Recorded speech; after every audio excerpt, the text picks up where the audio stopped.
You wanted the best.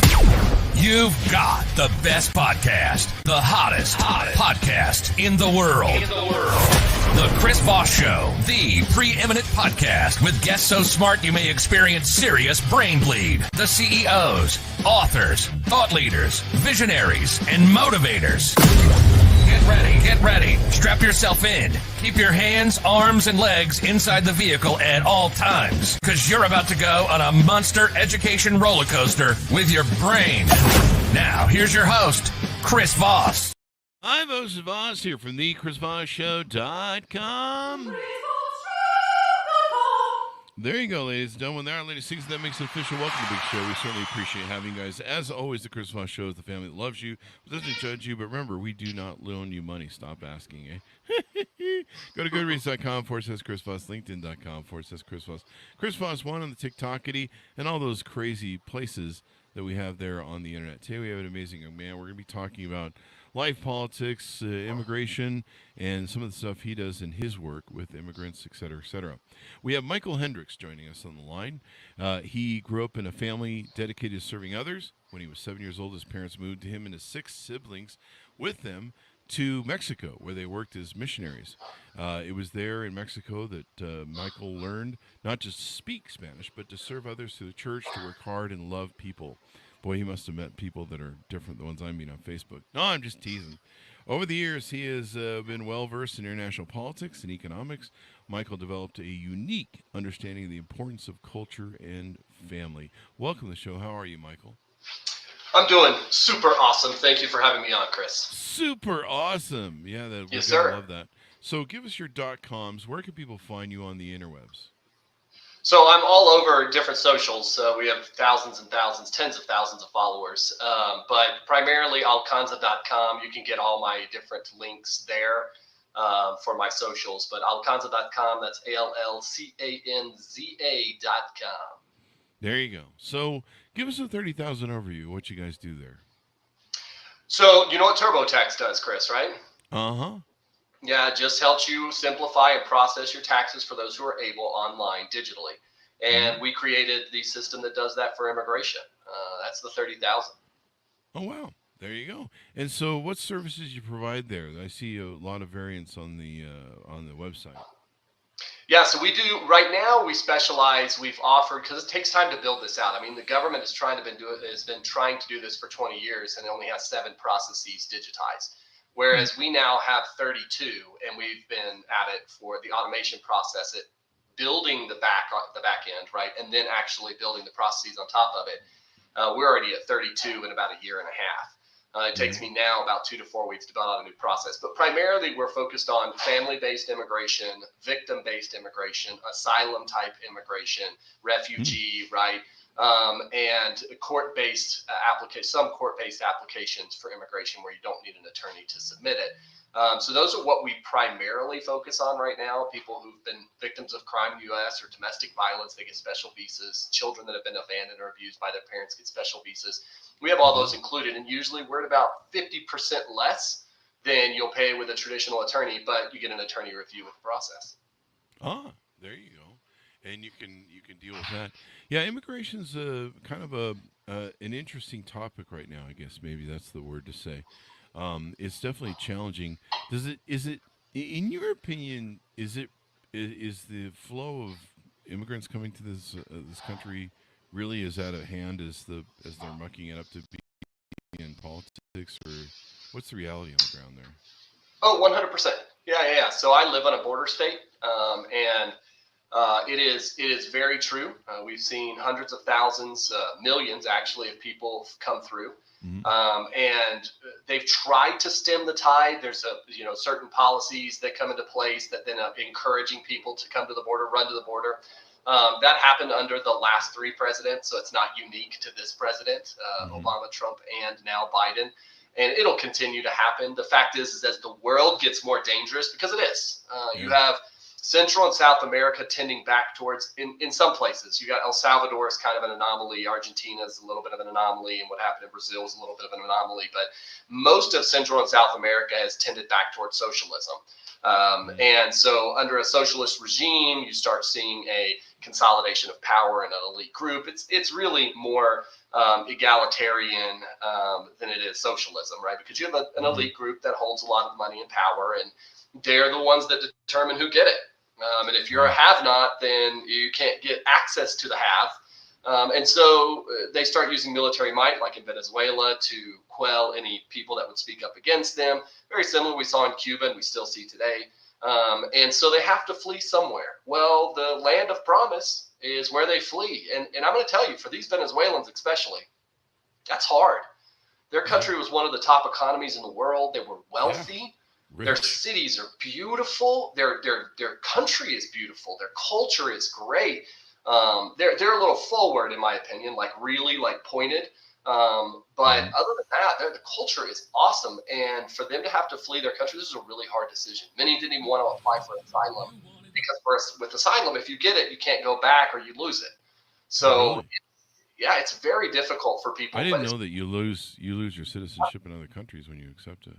Huh. Well, no, it's not that. So you can be abandoning your citizenship in other countries, but that's not what I was saying. What I was saying is that asylum in the U.S., you're saying that I am under direct and imminent threat for physical bodily harm or death in my country for X reason, because I belong to an X group, right? A social group, a political group, something like that. And so you come here and you say, you're the only people that can help me, USA. Will you help me in USA? Brings you in. You know, the Statue of Liberty wraps her arms around you, you know, and then you're here and you get asylum.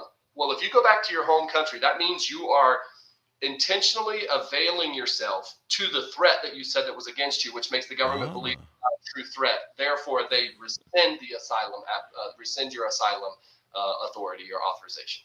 Oh, wow. Yeah, that would make sense. I have often wondered about people who do that. There was the couple Russians that went back, and the name escapes me at the time, but they went back after getting almost killed and almost killed again. Well, one of them, the other one died. I forget, Vivaldi. But yeah, it's interesting how these things happen and how they work. And do you think a lot of people misunderstand the immigration process? Because I hear all this crap out in the marketplace about how, well, we need to vet them, and they don't understand. These people are vetted. We don't just they're vetted. Is that correct? I mean, well, sometimes. So it depends on how you enter, right? So the government has.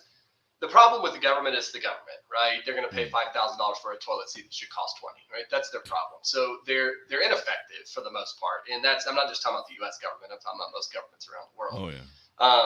The banding of people together and giving up a piece of their sovereignty in order for there to be a unified sense of protection and so on, that's really fallen by the wayside. So now we have governments that really just want to run everything, right? And so the problem with that is that they try to build things, but because they're so inefficient, unlike small business and local business and private business, then they end up doing things either backwards or they just don't do them well. So CBP1 is an application that they created that does that. So that's supposed to be vetting people to do to come to the border, get an appointment with the Border Patrol in order to be able to obtain some type of benefit, at least an entry with a parole. But that doesn't happen a lot, especially during COVID. There was a floods of people that came in that were just let in, right? So if you were detained after coming in and you had some medical thing, and it could be obesity, by the way, that would put you at a higher risk for COVID, they just released you, right? They don't really know who you are. They don't know where, really where you're from. Because practicing this, people tell me all the time, oh yeah, I got caught at the border, but I just told them I was from Mexico and they're from El Salvador, right? So just because they get data on people doesn't mean that the data is true. So they don't know. And you have all the situations where thousands of people rush the border at the same time. It happens actually more frequently than we know. And just a few years ago, there was one of the cartels posted up on the Mexican side of the border, took a 50 cal and started shooting across the border at the Border Patrol. Everybody had to hide. And while a couple thousand people rushed in, and amongst them, they found multiple people that were tied to various terrorist groups in the Middle East. So, no, I mean, you don't know. You could have a Mara Salvatrucha, warrior come in and, he knows how to get through the tunnels in San Diego. So it isn't. There's no real protection, if that's the question you're asking. Yeah, yeah. Well, and I know that they had a bill recently to try and fix that, and Donald Trump said, "No, I need something to campaign on." So Yep. it's kind of interesting. And my understanding was the Republicans got like everything they wanted in that bill. Yep. Is that? And they It's horrible. They use it as a whipping stick. That's what happens. Yeah. So immigration is a whipping stick. That's why nobody wants to fix it, because when it's the Republicans' time, they lift the whipping stick and they beat the Democrats. And when it's the Democrats' time, they pick up the whipping stick and they beat the Republicans. So nobody wants to fix it, because then you lose your whipping stick, right? Yeah. And that's the biggest problem, is that they just don't want to lose the ability to have a moral high ground. Neither one of them have moral high ground. Both of them are amoral. But yet, that's what they want. Yeah, I mean, Congress could fix this problem in a heartbeat. I mean, they really could, and evidently the Biden administration was really. And it's just amazing that our population, some of them are so stupid, they don't see they don't demand better from their politicians. You get the government you deserve. So how did you get into this field? How did you get into being in immigration and all this stuff? Well, as my bio says, I grew up as an immigrant in a foreign country. So I was a U.S. citizen living in central Mexico. I lived in various countries and have traveled to many countries. I speak a bunch of languages. And so when I decided to go to law school, I'm actually a serial entrepreneur. So I just start businesses and I sell them, basically. I've done this since I was like 19. And thank you for calling me young, by the way. I just have really good genes. I'm actually really not that young, but thank you. I appreciate that. You got it. Yeah, thanks. That's how we're on the show. We call everybody young. Oh, thank you. So that makes me feel really special now. Doesn't it though? So if my dad was on the show, you'd call him young too. I got it. We would actually, yeah. I call everybody young. Yeah, it makes me feel good. It does. Yeah. But anyways, so it was a natural, right? When I decided to go to law school, basically the fall 2006 to 2008, right? That economic fall, right?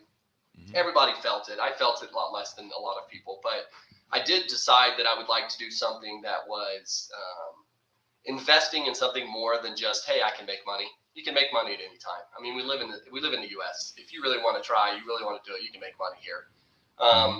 So I decided to go to law school. It was kind of economic proof. And so went, and while I was in there, after like my first few months, I got offered a job with a very high level immigration attorney. And so since then I was like, yeah, this is it. I love to do this. I want to help people, and I can help people. And you know what? I'm a businessman, so I can make money at this. And so I've helped thousands of people. I've been doing this for immigration for 12 years as attorney for over 10. So we've helped thousands of people be able to reunite with their families. I tell you stories about things that have happened in my time where it really, I mean, it will make you cry because it's like that person didn't see their mom for 20 years, and I was able to help them be able to see their mom again, right? Oh, wow. And I love my mama. I don't know about everybody else, but I love my mom. I know. Shoot, if I hadn't been able to see her for 20 years, I don't know. That is crazy, man. Yeah, it changes lives. Yeah, it really does. So a lot of stuff that you work with, you've got a team there that you have that you work with. You guys do full assembly, naturalization, renewal of residency, family petition. What do you find most people that are coming to you are usually struggling with?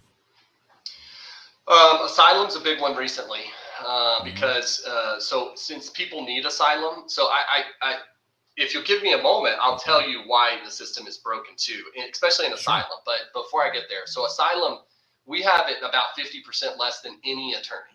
But you get a guide that comes alongside you, a human guide, along with our AI. But the human guide comes alongside you and walks you through the process, through the system, right? They don't walk you through immigration.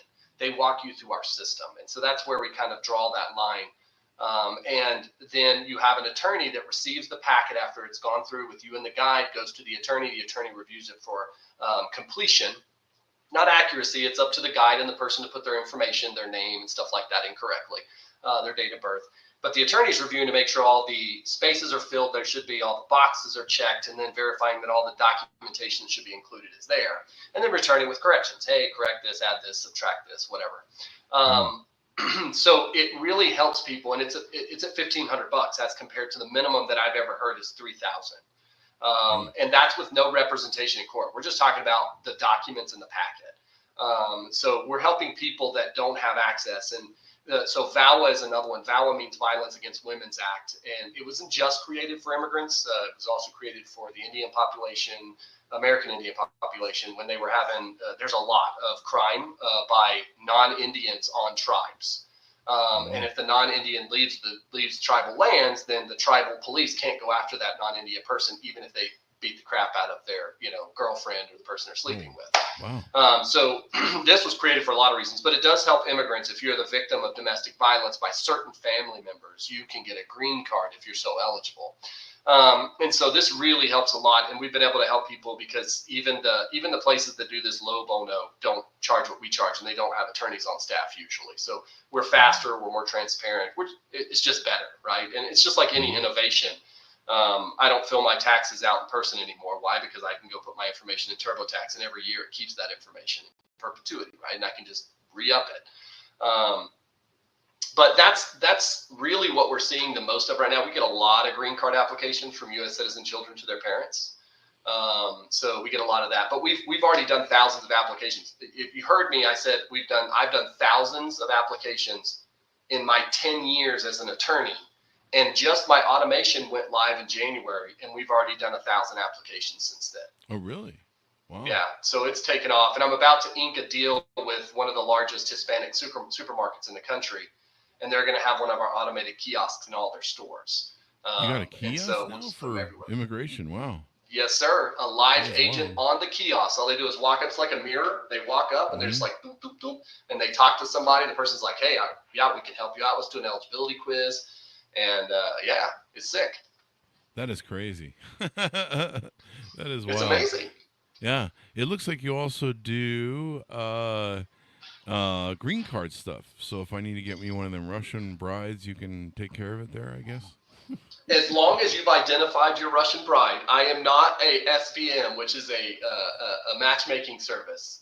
Yeah. So although I've thought about including that, I'm like, why not? Right? If I can create love and then help love be joined together, then that's just more love. I'm great with it.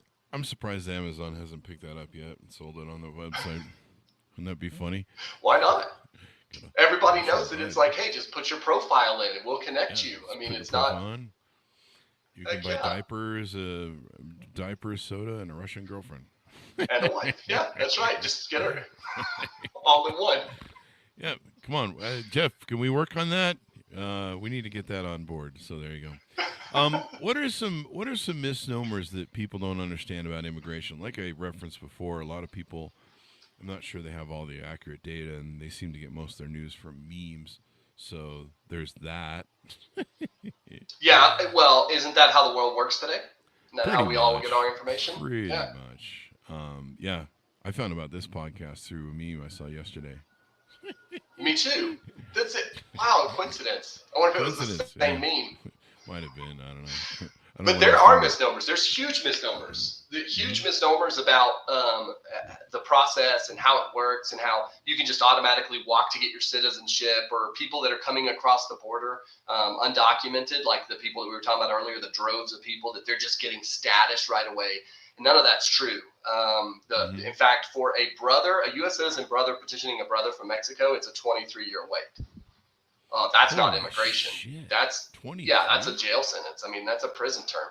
Wow. You can't run an effective. So if we look at changing the aspect, right? When you look at deterrence theory and criminal law, right? And you're looking at how do you keep people from doing it? Well, one of the ways you keep people from repeating crimes or wanting to commit a crime is by what's called celerity. So the crime happens, now you have to punish the crime quickly. This is one of the fallacies of the U.S.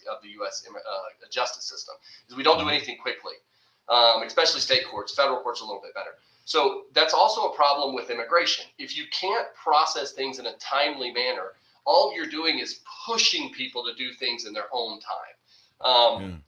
That is not an excuse whatsoever for undocumented people coming. I'm not saying that. I'm just saying that it does make sense why people do things outside of the law in order to obtain something or try to.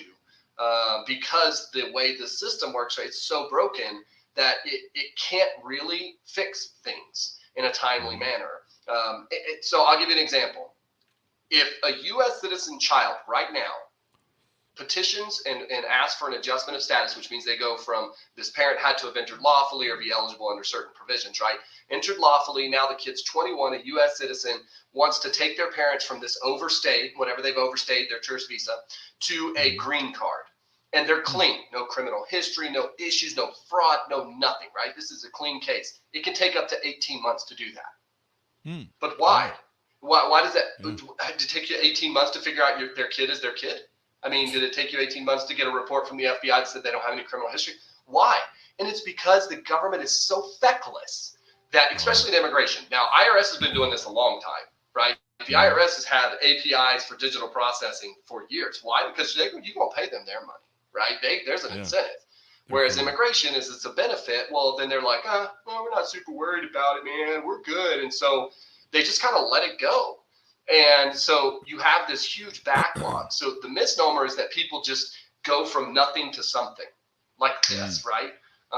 And so that just doesn't exist. And that's one of the things we're trying to fix. And that's actually one of the points of Alcanza is eventually licensing it to the government so that they can use it. Kind of like Lados does all the processing for the paper filed tax returns.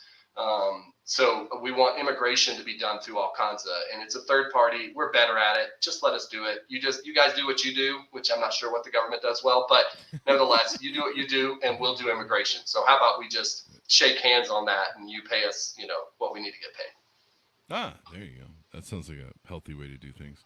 It's an interesting world that we live in, and I wish more people would pay attention to, how they're being pulled around by the nose hairs by politicians and fed misinformation and all sorts of crap, I guess, basically, when it really comes down to it. Yes.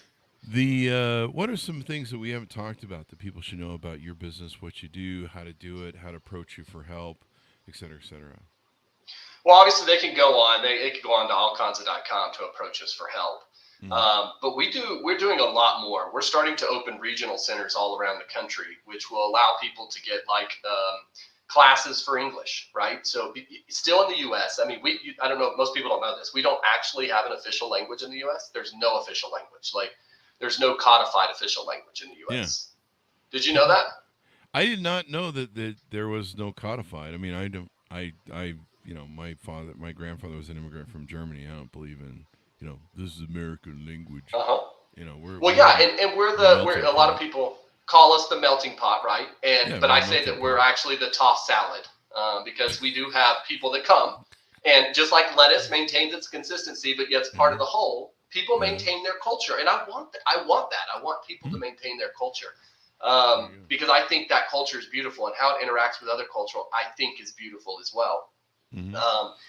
But people don't understand that in order to really get ahead in America, you do have to speak English. It's just a requirement. There's no official language, but it's a requirement, right? You get ahead in business. In fact, to get ahead in business in China, you have to speak English. Why? Because the world of business operates in English. That's just the way that it is right now. Kind of like the petrodollar, right? We're the universal language for business. And so you have to learn it. So we start providing classes so that people can take classes for English, to be able to learn how to speak English better. We teach them how to open businesses, how to create better business models, how to basically manage their accounts and their checking, and how to become a U.S. citizen, and then the classes to teach them actually the process to get them prepared for it. So there's a lot of things that we offer. We're really trying to provide, and we work with governments in Mexico. We're starting to work with governments in India. And so it's not just U.S. immigration. Eventually, it won't just be U.S. immigration. It'll be immigration to a lot of countries and helping people come here and helping people go there. And that way, we're able to provide the richness of culture across the different divides. Because I believe there have to be borders. There have to be. I mean, I know that some people are like, no borders. And I'm like, part of the definition of a nation state literally is fixed borders. So you have to have borders, but that doesn't mean you can't provide a simplified way of being able to share your experiences and knowledge. But that's something that we do. Did you see the tweet by Elon Musk the other day? It was just a few days ago, I think, where he said the U.S. We should create and use our immigration system like a professional sports team. No. We should always be recruiting the best players so that we can win. And I'm like, so that sums it up pretty well. I'm like, that's an accurate statement, right? But his best players and my best players may be different, because I will say, if anybody, no matter who's elected, if anybody tries to do mass deportations, we'll cripple the economy. Expand on that, 70% if you of all will. roofers. Yeah. What's that? Yeah, expand on that, if you will, because that's being kicked around right now in politics, and people Yeah, seem it's to impossible. think that's a possibility, I guess. It's not. First of all, do you know how much money you'd have to spend to find and deport 11 million undocumented? That's 11 million. That's the number the government gives. That's not even close. I mean, it's more like 30, right? Maybe even up to 50 undocumented people. Well, they're hiding in the shadows. How would you know? They're not signing the census and sitting back saying, "Hey, I'm here undocumented. Here you go," right? So it's just guessing, right? And so the problem is that first of all, financially that would be impossible. Secondly, you'd have to hire judges like nobody's business, and nobody wants to be an immigration judge. It's a super boring job. And then the other side of the coin is the economic, right? And one thing you can say about the former president is that he's an economics guy, right? That's what he looks at. That's his focus. Whether he's good at it or not, that's opinion based, but that's what he focuses on. And anyone who has half a brain looks at the economies and says, okay, let's see which economies would completely crumble if we didn't have immigrants. Well, one of them is the farming. We have huge amount of immigrant labor that comes in or that is here, and they're the ones that pick our chilies. I say chilies because I live in New Mexico. We have the best green chili in the world. Right? Those green chilies, they barbecue or they roast on the side of the road. Oh, man. Wow. Oh, yeah. You can smell it coming down the road. Oh, you have to stop and get a garbage bag full of them. Yeah, fall is here. Yeah. So we got chilies. Albuquerque, yeah. I'm telling you, it's horrible for crime, right? If you're gonna get your car stolen once a couple years. Seriously? Oh yes, we're the auto theft capital of the United States. Really? Violent crime. It's bad here in Albuquerque. Green chilies, wow. Yeah, you'd think people would be happy. You think they'd be happy? I'd be happy. Yeah, I know. I love roasted green chilies, and I slide the mozzarella stick up them. Oh. You know, the mozzarella sticks you get for kids. You blast off the skin, and then you bake the mozzarella thing. And, oh my god, you put some pepper flakes on it. That's a chile relleno right there. Dude, I could eat that shit all day long. Like I could live on that stuff. I'm pretty much. Of course, your stomach can't handle that all day long, because then you'll be doing what you just said. I'd eventually, my stomach would be like, "We're fucking done with you, buddy." So there. Yeah, I'm done. Can you stop, buddy? I'm finished. Yeah, it's interesting. I always talk to people because it's funny how the same people who want immigrants mass deported.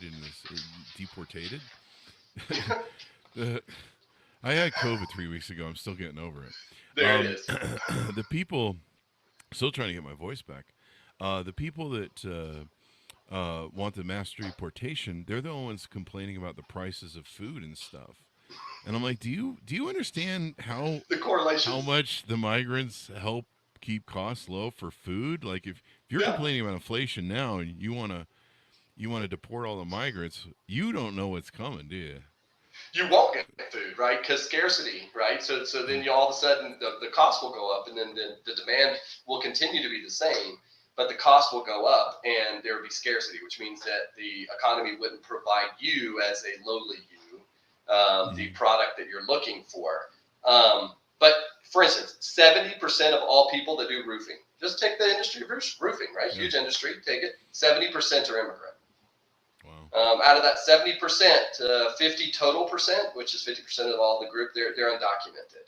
And construction in general is about the same numbers. So I don't know if people remember during COVID, but during COVID, you couldn't get lumber, you couldn't get windows, you couldn't get anything, right? It shut down construction to where it would take you. I have a friend who started building in like September of 2020, and he still doesn't have his house yet. Yeah. So, and it's not a huge house. It was like 2,400 square feet. It's not like a normal size house, right? Wow. Yeah, so that would be all the time in the U.S. So you want to bring the economy to a screeching halt, then try to do mass deportations. Aside from the cost, I mean, it would be billions and billions and billions of dollars in order to actually have enough personnel to pull that off. They're already like 5 to 6 years behind in the immigration court system. So, and I don't know if you know this, but we did mass deportations at one point in the 80s. And we would take people in huge tents. We would set them up. We put an immigration judge at the front of it, put up that's Your Honor, right? The desk. Yeah. And he'd sit there with his bald white head, right? And be like, hey, I'm deporting all you people, right? Boom. He hit the gavel and 500 people were deported like that, right? Well, what ended up coming from that is we send them back to their country, Guatemala, Honduras, Nicaragua, and El Salvador primarily.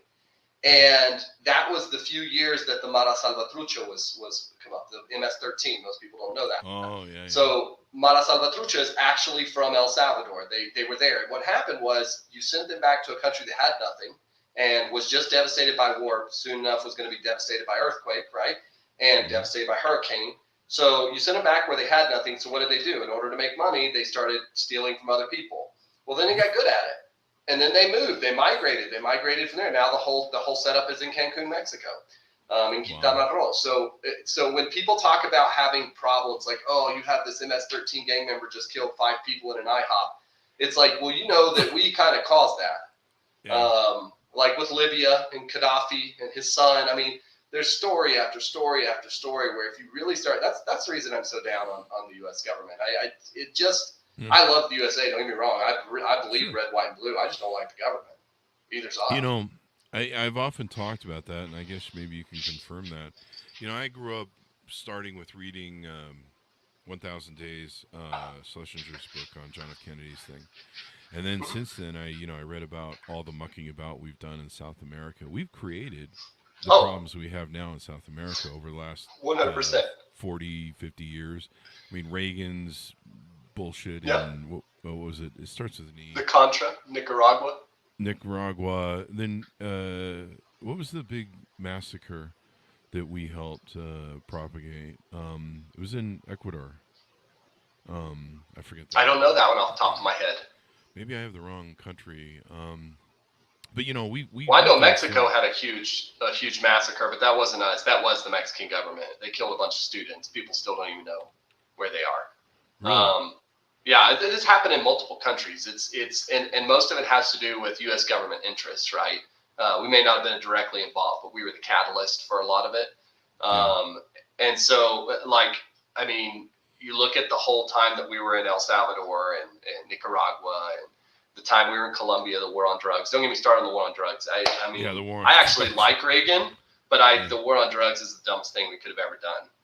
You tell a kid something's wrong, and then all of a sudden the kid's going to want to do it. And if you had just educated people and been like, hey, here's a safe place, because it's like penalizing a thought crime, right? Mm-hmm. It's like, I haven't actually done anything illegal because I haven't actually hurt anybody. I consumed something for myself, but I didn't hurt me yet, right? Now, the thing you have to go in tandem if you legalize everything, which I'm not in favor of drugs. I've never done a drug in my life other than caffeine, right?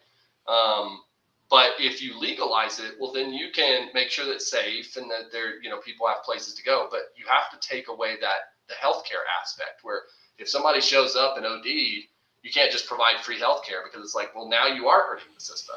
Like, you drive down the road and you kill somebody in a car accident. Now you're going to get thrown under the jail. Why? Because you did something that put yourself in a situation where you harmed someone else. But telling me that I've committed a crime by putting something in my own body, dude, that's crazy. Yeah. That's crazy. It's the world we live in now. That's not constitutional in any way, shape, or form. Yeah. What if we just did you say sometimes it could take 30 years to prove people. I mean, I'm a big believer in taxation because I get taxed being an American. Why don't we just say fuck it and just blanket driver's license, blanket Social Security, just get these people taxable so we can get into the system, we can get part of the money that they're already earning. We can, of course, we can raise some of the issues. Like, why don't we just do that? That seems like that would just be like a nice just do it once and just like clear out all the background. It may put a rule in that says, oh, if we find out you're a really bad person beforehand in another country, we will revoke your status. This is a U.S. government. We can do anything we want. Yeah.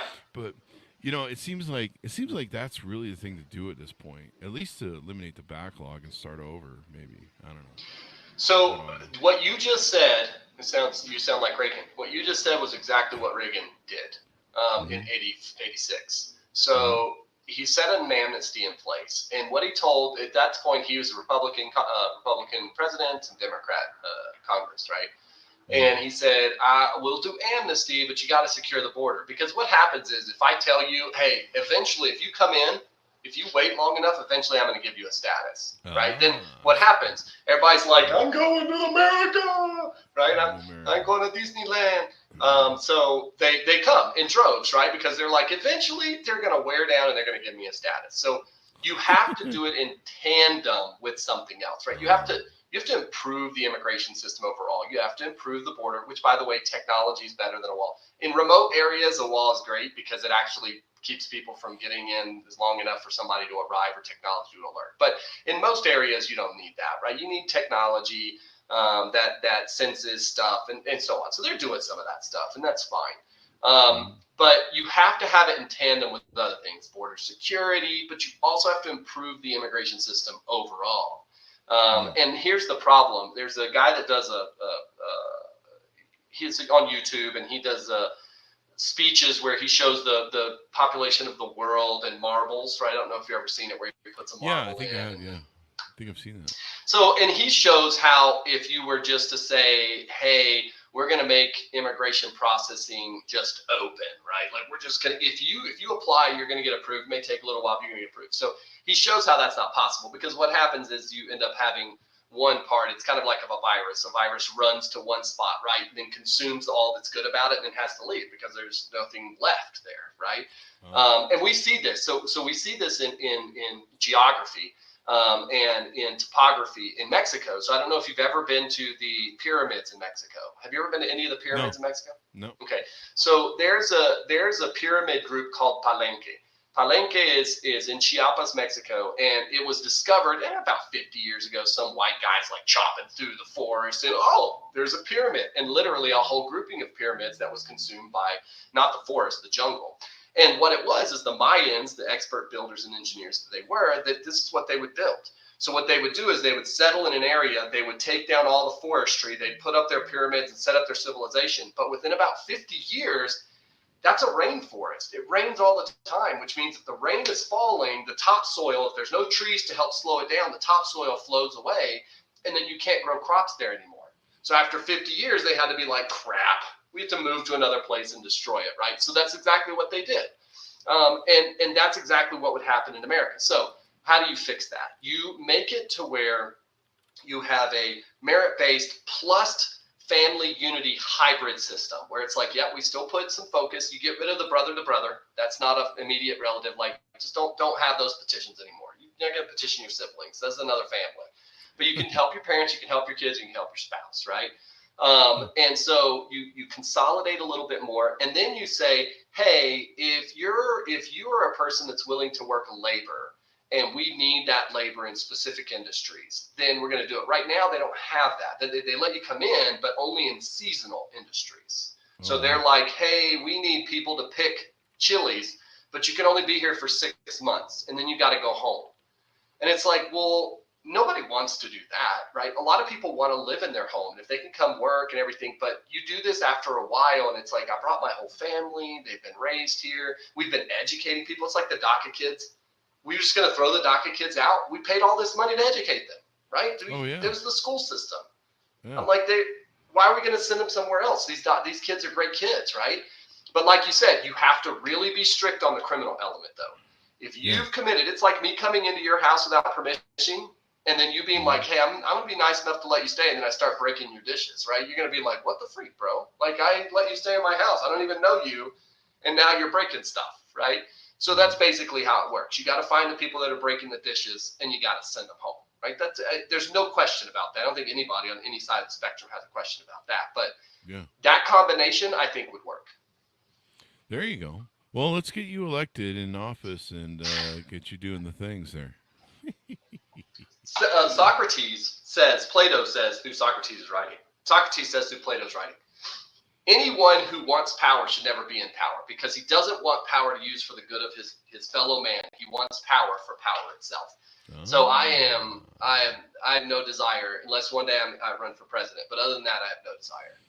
There you go. Well, it's been interesting. Give us your final thoughts as we go out. Tell people how to onboard or reach out to you if they have questions about everything you do and your .com. Well, I very much appreciate you having me on, Chris. For reals, it's been a pleasure, and I thank you for the opportunity. I know that you have great reach, and I've started listening to your podcast, and so I appreciate that. Once again, my name is Michael Hendricks. I'm I'm an attorney. I am a husband, father, and I'm actually a pastor too. And so we work hard to help people achieve their dreams. In this case, it's immigration through Alcanza, ALLCANZA.com. You can see all my socials on there. I do a live every day for 30 to 45 minutes, and it's mostly in Spanish. So if you're an English speaker, sorry. But yeah, join me, Alcanza.com. If you need help, the number's on there. Give us a call. We have a customer service line. People can help you through the beginning of the process to see if you're eligible, and then move you through to the end to get your American dream realized. There you go. And I'll just need to move to Canada for old age, healthy reasons and stuff. So there you go. Well, thank you very much for coming on the show, Michael. We really appreciate it. It's been very insightful. We learned a lot. Well, thank you very much. Anytime you want to have me back, I am available. Sounds good. And thanks for audience for tuning in. Go to goodreads.com/Chris Voss, LinkedIn.com/Chris Voss, Chris Voss1, the TikTokity, and all those crazy places on the internet for your family and friends or else. Thanks for tuning in. Be good to each other. Stay safe.